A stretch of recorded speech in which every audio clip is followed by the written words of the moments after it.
যুক্তরাষ্ট্রের সঙ্গে নতুন দফা শান্তি আলোচনায় আপাতত অংশ না নেওয়ার সিদ্ধান্ত নিয়েছে ইরান। বর্তমান পরিস্থিতিকে আলোচনার অনুকূল নয় বলেই মনে করছে তেহরান। ইরানের রাষ্ট্রীয় সম্প্রচার সংস্থা জানিয়েছে, পাকিস্তানে অনুষ্ঠিতব্য পরবর্তী দফার বৈঠকে অংশ নেওয়ার কোনো পরিকল্পনা এখন নেই।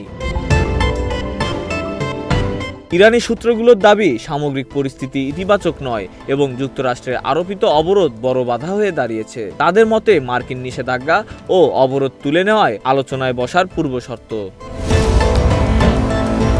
এদিকে মধ্যপ্রাচ্যে চলমান যুদ্ধবিরতির মেয়াদ শেষ হতে আর মাত্র 2 দিন বাকি। এমন সময় মার্কিন প্রেসিডেন্ট ডোনাল্ড ট্রাম্প আলোচকদের পাকিস্তানে যাওয়ার নির্দেশ দেন। তবে একই সময়ে ইরানি বন্দরগুলোতে মার্কিন অবরোধ এবং ইরানি জাহাজ আটকের ঘটনায় উত্তেজনা আরও বেড়েছে। তেহরান এ ঘটনাকে উস্কানিমূলক বলে উল্লেখ করে এর জবাব দেওয়ার হুঁশিয়ারি দিয়েছে।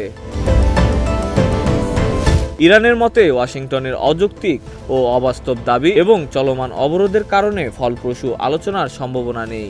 সব মিলিয়ে দুই দেশের মধ্যে উত্তেজনা কমার বদলে আরও বাড়ছে এবং কূটনৈতিক সমাধানের পথ অনিশ্চিত হয়ে উঠেছে। Desk report, news flash 71।